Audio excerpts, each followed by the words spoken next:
Geoffrey Chaucer. Born in 1343, he is also known as the father of English literature. Let's explore one of his work, the Canterbury Tales.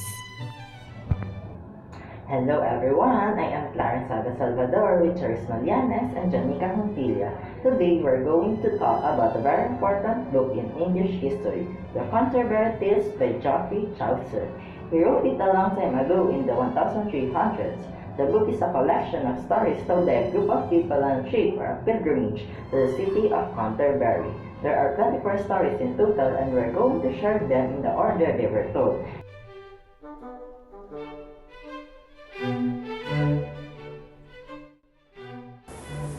The Knight's Tale by Geoffrey Chaucer. The knight is a good, honorable soldier. The story is about two young knights, Palamon and Arcite, and a beautiful woman named Emilia. The story takes place a long time ago in Athens, Greece. Two knights, Palamon and Arcite, are captured and put in a prison tower. They both see a beautiful woman, Emilia, and fall in love with her, which makes them rival. Arcite is set free but must leave Athens. He misses Emilia so much that he secretly comes back in disguise. Palamon later escaped from prison.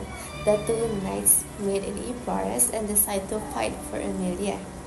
The Duke of Athens finds them and orders them to have a grand tournament. Arcite wins the fight, but as he celebrating, he is thrown from his horse and gets battle injury. As he dying, Arcite tells Emilia that she should marry Palamon. After some time has passed, Palamon and Emilia get married and live happily. The second story is The Wife of Bath's Tale by Geoffrey Chaucer. The wife of Bath is a bold woman who has been married 5 times. Her story is about a young knight and an old ugly hag. The story takes place a long time ago in Britain, during the time of King Arthur. A knight of King Arthur's court does something bad to a maiden. He is sentenced to death. But the queen offers to save his life if he can find out what women most desire. He has 1 year to find the answer. The knight travels everywhere and asks many women, but he gets many different answers. With time running out, he meets an old woman who promises to give him the correct answer if he agrees to do one thing for her. The knight agrees, and she tells him the answer. What women most desire is to have power over their husbands and lovers. He goes back to court, gives the right answer, and is saved. The old woman's request is for the knight to marry her. He is disgusted but has to agree. On their wedding night, he is very unhappy.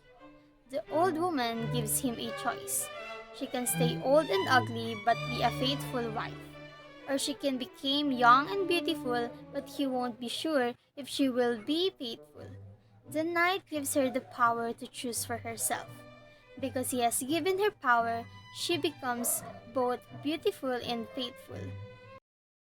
Third and last but not the least, The Pardoner's Tale by Geoffrey Chaucer. The pardoner is a dishonest church worker who sells fake holy items.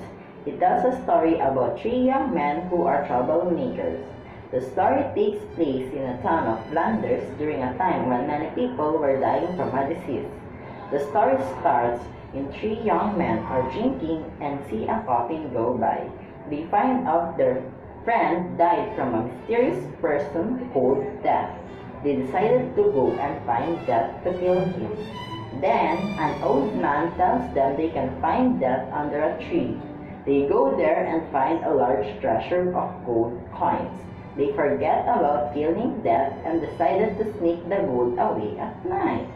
Then they sent the youngest man to town to get food. While he is gone, the 2 friends plan to kill him to get more gold coins. At the same time, the youngest man buys poison to kill his friends to get all the gold for himself. Then, when the youngest man came back, the 2 friends kill him. To celebrate, they drink the wine he brought. and the wine is poisoned, and they both die. The three friends all end up finding the death they were looking for, but they find him in a very different way. These three stories, A Tale About Knives, A Story About a Woman's Desire for Power, and A Warning About Greed, show how truly amazing Chaucer's work is.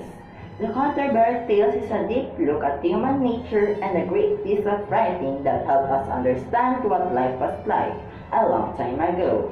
And that's the end for our video presentation. Again, thank you for watching and listening.